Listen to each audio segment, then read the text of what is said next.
Unang-una kasi, Mr. Chair, sabi ni yung mga previous statement ni Colonel Asierto, lumabas yung pangalan ni Michael Yang according to his informant noong 2016. Samantalang yung statement ni Las Cañas kanina, nung pinapanood ko, seemingly, agad alam niya si Michael Yang nung sa Dumoy. Dumoy pa lang, alam na niya na may Michael Yang. Now, Mr. Chair, for 3 months of our surveillance operation, isang team lang ang kay Colonel Asierto doon, lahat ng team sa PDEA 11. Walang anino si Las Cañas doon. And definitely, we have not involved anybody outside of HSOT, the team of Colonel Asierto, and my team, because this was a delicate anti-operation. So definitely, paano malalaman ni Las Cañas na may Michael Yang, hindi nga niya alam na may operation sa clandestine laboratory. Pangalawa, sir, sabi ni Mr. Trillanes, the clandestine laboratory was operating under my nose. Ibig sabihin, nagmamanufacture na ang mga in-check ng na hindi ko nalalaman. Maling-mali yun, Mr. Chair. For 3 months, nag-start sila ng actual manufacture December 26. Dahil tuwing gabi, Mr. Chair, nasisilip namin yung ginagawa nila. So, noong December 29, naglalatag na, nagpapatuyo na sila ng that is noong December 28. That is why on December 29, nag-apply na kami ng search warrant. Okay, let me cut you off there, General. Sandali lang. You said the surveillance nyo sila for 3 months. Yes, Mr. Chair. So bakit nyo surveillance for 3 months na 26 pa sila of December nag-start production? Mr. Chair, for 3 months, nagse-set up eh. Bumibili ng mga material, ng mga equipment, isa-set up ang equipment. Nung nakumpleto na lahat ang equipment and chemicals na ipasok na lahat sa Dumoy Laboratory, December 26, they start manufacturing. Kaya nga, sir, December 31 yung raid, di ba? Yes, Mr. Chair. So 3 months before that, it would be December, November, October. October. It started October 26, Mr. Chair. October, nag-start na kayo ng surveillance. Yes, Mr. Chair. Anong isa-surveil nyo kung hindi pa sila nag-produce ng at that time? Again, Mr. Chair, nag-start kami ng surveillance December 26 dahil binigyan kami ng information. No, you said 3 months before. October 26. Yes, sir. Dahil binigyan kami ng information ng USDEA na may paparating na Chinese chemist sa Davao City. Yun lang ang information, Mr. Chair. From the airport, nasundan namin hanggang dumating sila sa Arlene apartment. And from there, doon na kami nag-start ng follow kung saan pupunta itong mga to hanggang sa natumbok namin ang Dumoy Clandestine Laboratory. Okay, so the surveillance started because of an information given that a chemist was going to Davao. Yes, Mr. Not Chair. because they were already producing that time. No, Mr. Not Chair. because the laboratory was already set up at that time. Yes, Mr. But only because of the raw information that a chemist was there supposedly Exactly, to Mr. start Chair. a laboratory. Yes, Mr. That's Chair. why 3 months. Kasi minamatch ko lang di ba? Sa akin kasi, if you look at it, no, parang I hope you forgive me, Yes, Mr. Chair. 3 months before, anong i-surveillance mo kung wala pa nga yung laboratory? And anong i-surveillance mo kung hindi pa nga sila nagpo-produce ng sinasabi natin? Yes. Di ba? That's what led to the raid nga di ba? The production of these drugs. Yes, So, Mr. Chair. Okay, So, dun sa 3 months na yun, sir, nakaka-follow kami dun sa Atdaw na warehouse at dun sa Bunawan na kung saan naandun yung naandun yung air scrubber na malaki, Mr. Chair. They just started manufacturing December 26. So on the 3rd day, nag-apply na kami ng search warrant dahil nagpapatuyo na sila ng So we applied December 29. We implemented December 31. That is 5 days, Mr. Chair. So maling-mali yung sabi ni Mr. Trillanes, now they are already manufacturing under my nose. They are setting up the laboratory na ando na po kami. Okay, so sige. Mr. Chairman, Senator Trillanes, just let me finish my questioning with DG Villanueva. So sir, klaruhin natin, categorical lang na questions and then a short answer also. So hindi totoo na siguro kinover up mo ang some information to protect some of the personalities mentioned by Senator Trillanes. Like, It's not true na you protected or siguro kept information that would link Michael Yang.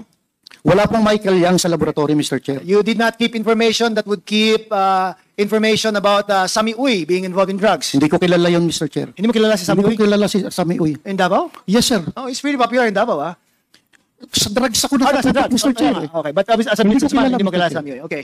Hindi mo kinontrol yung information as far as sino ba yung Charlie Tan is concerned. Nababalitaan ko si Charlie Tan na siya yung may-ari ng EP. Hindi KTV, yeah. Yun lang, Mr. Chair. But nothing that relates to the drugs. Nothing. Okay. So, again, Senator Trillanes, go ahead, sir. Well, unang-una, yung nire-refer natin, Mr. Chairman, about all of these things operating under his nose, yung Green Heights subdivision. Tapos yung sinasabi ni Las Cañas, wala naman siyang sinabing part siya ng team nila. No? If only nakikinig siya doon sa interview, sinasabi niya, nandito siya sa side nila Duterte, dito siya, close in siya dito, nakita niya yung laro at galaw nila Sammy Uy, Charlie Tan at Michael Yang. Dito siya sa part na to, tapos binigyan siya ng mission doon sa after nung raid to turn na sila ang magre-receive ng 11 galing sa tropa niya. So that was his first encounter with this guy. Kumaga, to clean up yung to cover up yung ano na nga yun, yung mess na yun kasi umabot na aabot kay Michael Yang. So doon siya, wala siya doon sa operating unit kasi part niya siya nung syndicate ni Mr. Duterte. And ito yan, Mr. Chairman. This guy, ang tagal niya sa Davao, PIDEA, eventually naging Director General siya ng PIDEA. Tanungin siya kung sino yung mga lord nung mga malalaking shipment. I doubt kung sasabihin niya kung sino. Ito lang yung sa mga pulis, yung 990 kilos na tanungin siya kung sino ang mastermind nun. Wala ka makukuha ang sagot. It's either incompetence or kasabwat. And I, because of the testimony of Las Cañas, kasabwat, Mr. Chairman. Ganun lang po yun. Mr. Chair, if I could just ask a few questions to Small Abiliera, sir. Okay, go ahead. Mr. Small Abiliera, sir. Question na, diretso na po. Ang tanong, at saka I hope you give me a straight answer din, no? Kasi kanina, nabanggit ni Senator Trillanes that you were acting as a bagman. Is that true or not? It is not. So you categorically deny that you are acting for in behalf of somebody else as a bagman. Tama po? Mr. President, binanggit lang naman niya ako dahil close kami at that time ni Pulong Duterte. Totoo naman yun, inamin ko yun, alam niya sa Senate. Nagkarap kami sa Senate niyan. Sinabi ko na yun, sinigot ko na yun siya niyan. Kaya nga hanggang ngayon, wala silang mano sa akin eh.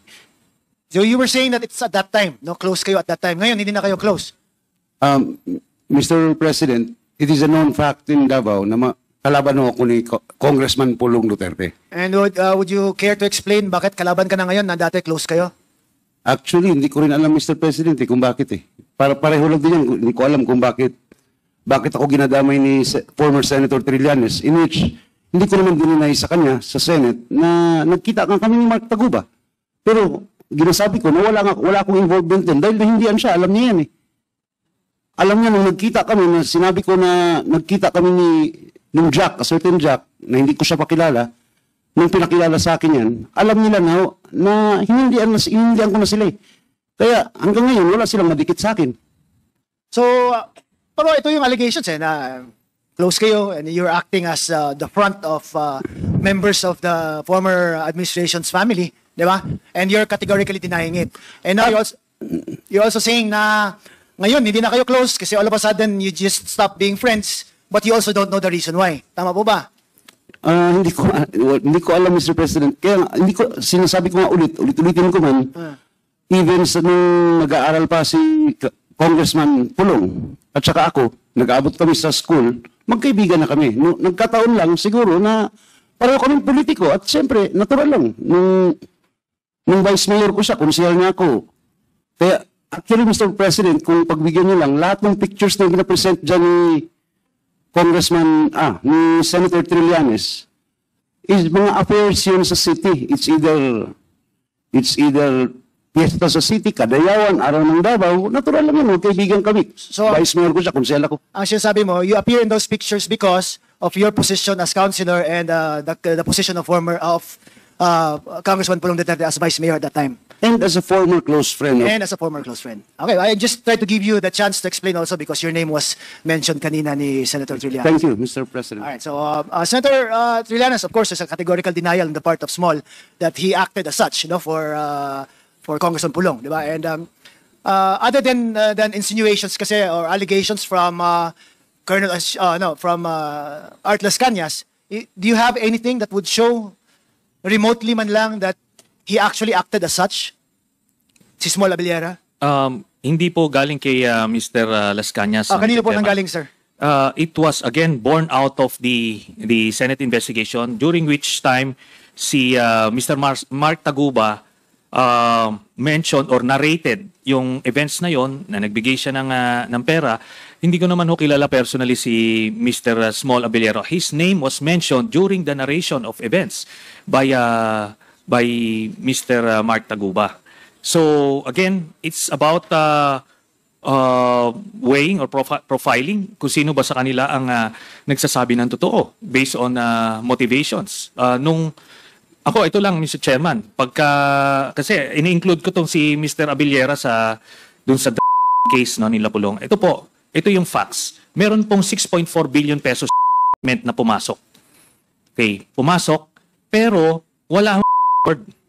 Ang na-convict ay yung broker at yung isang middleman, yung Kenneth Dong, who have, both of whom do not have the capacity to import these things. Then you have information from other sources that it's Manscarpio and Pulong Duterte na kumokontrol nung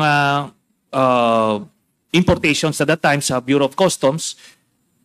Tapos, ito pang naging testimony ni Mr. Mark Taguba. Kumbaga, hindi ko po ito, Mr. Chairman, ginawa lang sa aking katang isip.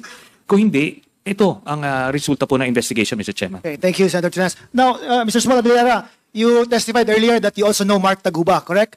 No, Mr. You President. met him, sorry. I met him when he went to Davao because he wanted to be introduced to former Vice Mayor Pulong Duterte. Because he only wanted to be introduced. Yes, Because- to a certain Jack, Mr. President. He was with Jack, which I knew before Mark Taguba. Not because you had any business with customs. True friends at that time, Mr. President. It is a known fact also in Davao. Just answer my question, Small, Mr. Chair. Ang tinatanong ko lang is, ang pagkakilala mo or when he was introduced, Mark Taguba was introduced to you, it's not because you had any business with the customs. Wala naman.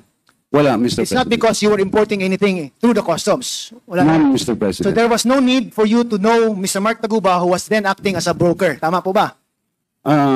At that time, Mr. President, hindi ko siya kilala broker. Hindi ko, wala, yung Jack, Mr. President, ang kasama niya, which yun ang nakilala ko before him. So all the circumstances about you meeting with Mark Taguba had nothing to do with him being a broker with the customs. Wala. None, Mr. President. I don't know him. I'm not involved dun sa mga pagtransaksyon sa, and that's why, kaya siguro ako naimbitahan dito dahil pati yung katabi niya, Mr. President, ginadamay ako. Okay, so, wala tuloy ako. Anyway, ang purpose niya is magpapa-introduce sa Vice Mayor. Yes, So, hindi, at that time. hindi nasali sa usapan ang trabaho niya as broker, hindi nasali sa usapan ang capacity niya to import things. He just want to be introduced to the Vice Mayor then. Okay. Thank you, Mr. Abellera. Thank you, Mr. Chair.